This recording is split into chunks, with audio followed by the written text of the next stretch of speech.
2021년 10월 미국 뉴멕시코주 보난자 크리크 렌치 목장. 선부 영화 러스트의 주인공을 맡은 배우 알렉 볼드윈이 소품용 총을 들고 리허설 중이었습니다. 그런데 잠시 뒤 총소리가 난 직후 쓰러진 사람들. 정말 충격적이게도 소품용 권총에서 공포탄이 아니라 진짜 실탄이 발사. 헐. 이로 인해 현장에 있던 촬영 감독 할리나 허친스가 사망. 엄마. 그리고 그녀의 몸을 관통한 실탄이 감독 조엘 소자의 쇄골을 명중. 그 또한 중상을 입고 말았습니다. 소품용 총에 누가 실탄을 장전해놔요? 진짜 총이었던 거예요. 애초에 그게 반입이 되나? 저는 그게 의문스러워요. 그런데 여기서 아주 기묘한 사실 한 가지. 영화 러스트의 줄거리는 어린 소년이 실수로 지역 주민을 살해한 뒤 할아버지와 함께 도주하는 내용입니다. 그런데 러스트 촬영장에서의 총기 사고 또한 실수로 의도치 않게 살인으로 이어졌다는 점에서 영화 러스트의 내용과 묘하게 닮아 있죠. 이는 정말 단순히 우연이었을까요? 영화 러스트 촬영장 총기 사고는 여러 논란을 낳으며 현재도 소송이 진행 중입니다.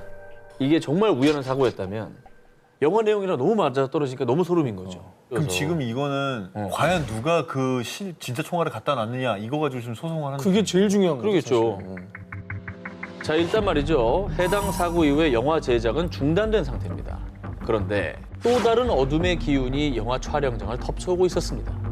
총기 사고가 일어난 지 불과 한 달밖에 지나지 않은 2021년 11월 영화 러스트의 제작진인 제이슨 밀러가 러스트 관련 작업 도중 독거미에 물리는 사고를 당했습니다. 진짜?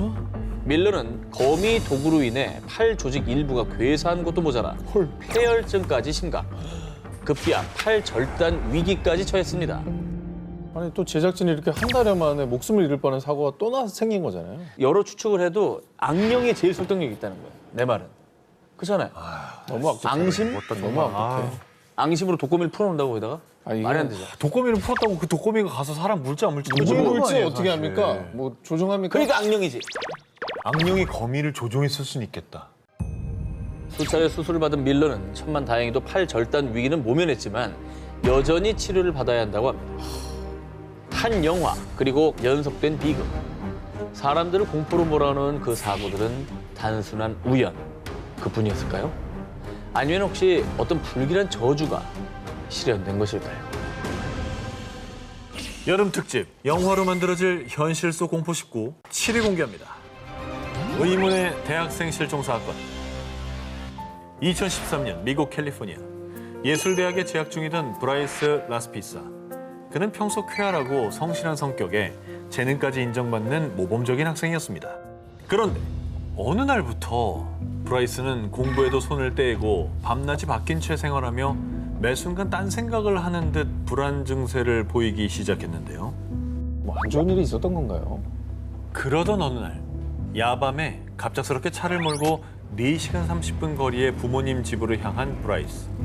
그런데 어찌된 일인지 부모님 집에 도착할 시간이 한참 지나서도 브라이스의 모습은 보이지 않았고요. 연락조차 되지 않자 걱정된 부모님은 경찰에 실종 신고를 했는데요. 납치된 거 아니에요?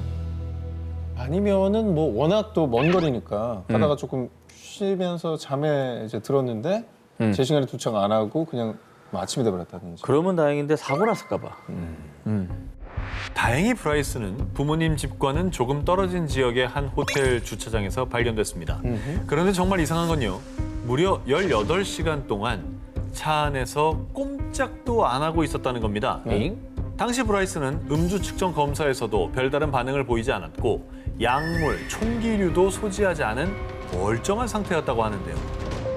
아니 뭐 누구 기다리고 약속이 돼 있는데 거기서 계속 그러면 있었던 건가? 주차장에서 18시간 동안 꼼짝도 안 하기 쉽지 않아요. 그런데 말입니다. 진짜 미스터리는 지금부터입니다. 호텔 주차장에서 출발, 부모님 집 근처까지 거의 다 왔다고 했던 브라이스는 또다시 행방불명. 경찰 수색을 통해 찾아낸 그의 마지막 행적은 부모님 집이 있던 오렌지 카운티와 조금 떨어진 카스타익 호수였는데요. 그의 차는 사고를 당한 것처럼 뒤집어진 채 여기저기 찌그러져 있었는데요. 하지만 그의 모습은 어디에도 보이지 않았습니다. 그런데 더욱 미스터리한 건 수색견이 감지한 브라이스의 마지막 채취는 사고 난 그의 차량이나 차량 주변이 아닌 호숫가를 벗어난 도로의 휴게소. 이후 근처를 샅샅이 수색했지만 그의 행방은 여전히 오리무중. 저는 납치라고 봅니다. 그 주차장에 가만히 있으라고 협박을 당했고 차는 자기네들이 처리해버린 거예요. 그냥 호수에 버려버리고. 막 돌려버리고 막 부셔버리고. 9년이 지난 지금까지도 미스터리로 남은 브라이스의 행방. 과연 그에게는 무슨 일이 있었던 걸까요? 그리고 지금은 어디에 있는 걸까요? 궁금하다. 여름 특집 영화로 만들어질 현실 속 공포 19 6위를 공개합니다. 그 여름 폭포에서 생긴 일. 일본 나라현. 오복 명절을 맞아 친척들과 저녁 식사를 하고 있던 초등학생 마루코. 갑자기 폭포에 가야 한다는 숙모에게 떼를 쓰는 마루코. 할머니까지 정색하며 그 꿈 알렸지만 숙모의 고집을 꺾을 수는 없었는데요. 기어이 폭포로 향한 마루코와 친척들. 즐겁지 않은 폭포 나들이엔 끔찍한 이야기가 숨겨져 있었습니다. 아무리 예쁜 폭포도 밤에 뭐하러 가지? 그러니까. 다음 날 가지? 밝을 때 보면 더 좋잖아요. 그럼. 사실 일주일 전 마르코와 가족들은 그 폭포를 방문한 적이 있었습니다. 그런데 마르코는 폭포를 보자마자 말로 표현 못할 찝찝함과 꺼림칙한 기분에 휩싸였고요. 한시라도 빨리 폭포에서 벗어나고 싶은 마음뿐이었습니다. 그렇게 돌아가는 차 안 마르코의 할머니가 조용히 귓속말로 속삭였는데요. 앞으로 저 폭포엔 훨씬 더 맑어라. 느낌이 좋지 않구나. 할머니가 좀 뭔가 안 좋은 낌새를 채신 건지. 그래서 이제 할머니가 말렸던 거군요. 거기 가지 말라고. 기운이 안 좋으니까. 왜 간 거야 또? 그러게. 그런데 폭포에 도착한 뒤 숙모는 무언가에 홀린 듯 마르코의 손을 잡아 끌고 폭포로 향해 걸어가기 시작. 숙모 뭐야? 겁에 질린 마르코가 소리치자 놀란 마르코의 어머니가 겨우 숙모에게서 딸을 떼어놓았는데요. 마치 다른 사람이 된 듯한 숙모는 뭐야? 마르코를 째려본 뒤 홀로 폭포로 빨리듯 걸어 들어갔습니다. 어휴. 예? 갑자기 바람이 강하게 불고 수면이 요동치기 시작했는데요.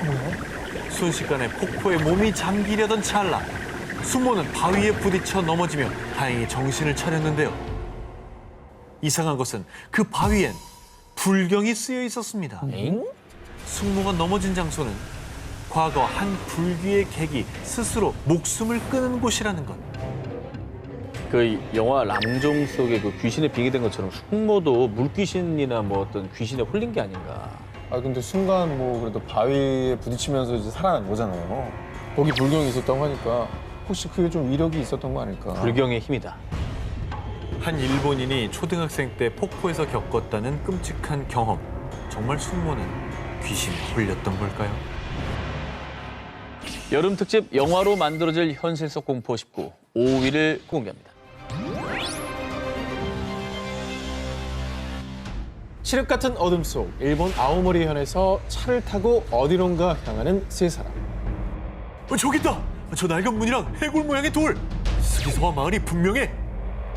일본 아오모리현 어딘가에 존재했다가 자취를 감춘다는 전설 속 스기사와 마을을 찾고 있었던 건데요. 스기사와 마을은 지도에서조차 존재하지 않는 곳으로 2000년에 한 일본 방송에 소개된 이후 세 사람은 호기심에 직접 스기사와 마을을 찾아 나섰던 겁니다. 그런 데가 있어요? 근데 저기 갔다가 못 돌아오면 어떡하지? 하지만 마을을 찾아냈다는 기쁨도 잠시. 막상 도착하니 아야는 알 수 없는 공포에 사로잡혔는데요. 기묘한 분위기를 풍기는 폐가에 들어가자 소스라치게 놀란 세 사람. 이들이 마주한 것은 벽을 온통 채운 빗자국들. 그리고 아야는 수많은 시선이 지켜보는 듯한 기운에 온몸에 소름이 돋았고요. 심상치 않음을 느낀 세 사람은 마을을 빠져나가기 위해 있는 힘껏 달렸습니다. 자, 그런데 이상한 것은 아무리 뛰어도 마을을 빠져나갈 수 없었다는 건데요. 와. 아야는 우여곡절 끝에 차를 발견해 서둘러 차에 시동을 걸었지만 아무리 걸어도 시동이 걸리지 않는 차. 바로 그 순간 창밖에 여기저기 널려있는 피투성이의 손들. 소름 끼치는 손들은 아야가 타고 있던 차를 흔들어댔습니다.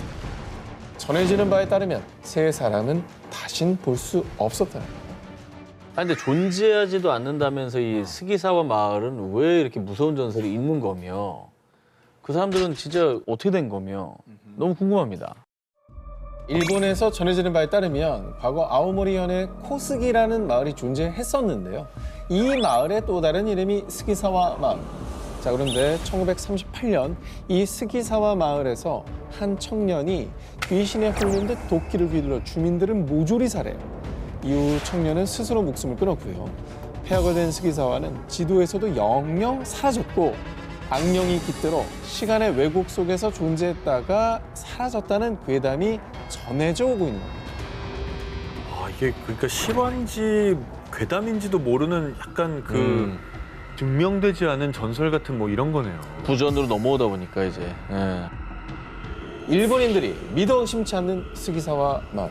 이곳은 정말 사라져버린 전설의 마을인 걸까요? 여름 특집 영화로 만들어질 현실 속 공포 19 4위 공개합니다. 호텔이 알고 보니 뭐뭐. 이번 소개할 특종의 배경은 미국 시카고의 월드페어 호텔이라는 곳인데요. 유령 호텔 식상합니다. 저런 그림으로 보여주는 거 보니까 지금 시카고에는 없는가 보죠. 뭐 식상하다 말씀해 주셨지만 그냥 일반적인 호텔이 아닙니다. 이 호텔의 정체를 알게 되면 아마 경악을 금치 못하실 텐데요. 영화보다 더 공포스럽고 끔찍한 월드페어 호텔의 실체 지금부터 알려드리겠습니다. 의과대학을 졸업한 헨리 하워드 홈즈가 1889년 27세의 나이로 직접 설계한 월드페어 호텔. 그런데 자꾸만 사람들이 소리 소문 없이 사라져요. 당시 시카고에서는 3년 동안 수백 건의 실종 사건이 발생. 이를 이상하게 여긴 경찰은 수사를 시작했는데요. 그러던 중 경찰은 이 실종자들 중 대부분이 월드페어 호텔의 투숙객이었다는 공통점을 발견했습니다. 호텔만 갔다 하면은 사라진다는 거네요. 저기만 들어가면. 그게 말이 돼요? 자, 이에 경찰들이 호텔을 급습. 그런데 그곳은 어딘가 달랐습니다. 일반적인 호텔 객실처럼 보였지만 공간 변형이 되는 벽체 뒤로 완벽한 방음 시설을 갖춘 창문이 없는 방이 또 있었고요. 복도는 막다른 길로 향하는 미로처럼 되어 있었습니다. 어머, 또한 가스 주입용 밀폐 공간에 해부실, 거기에 소각장까지 발견. 그곳은 사실 낮에는 평범한 호텔, 밤이면 빛빛으로 물드는 홈스만의 살인 공장이었던 겁니다. 와, 자기만의 무슨 덫을 만들어 놓은 거네요, 그 그냥. 미로서로 그 안을 다 꾸며 놓은 거예요. 그러니까 호텔이 무서운 게 내가 저 집 구조를 모르잖아. 모르지. 사실 그는 미국 최초의 연쇄 살인범으로 알려진 인물. 와, 홈스는 호텔 투숙객들을 밀실로 끌고 와 온갖 보험 서류에 서명하게 한 뒤 가스실에서 살해. 이후 시신은 해부용으로 의과대학에 팔며 이중으로 돈을 벌었는데요. 당시 이 괜찮은 시신 표본을 얻기 어려웠던 의과대학은 단순히 무연고자 시신이라고 생각, 별다른 의문을 제기하지 않았던 겁니다. 와, 이게 현실이야. 진짜 시나리오 같다. 이게 현실이었다고. 이게 현실이었다는 게 정말 끔찍한 거야. 그리고 저희 옛날에 우리 공포 영화에서나 보는 내부가 변경된 구조의 건축물이 실제 하고 있었다는 게 너무 충격적인 거예요. 그렇죠. 결국 홈즈는 1896년 살인 혐의로 사형을 선고받았는데요. 그가 자백한 살인 사건만 27건. 하지만 사람들은 수백 건에 달할 것이라고 추정하는데요. 극악무도한 연쇄살인범에 의해 지어진 살인 공장 월드페어 호텔. 영화보다 잔혹하고 공포스러운 현실 이야기였습니다.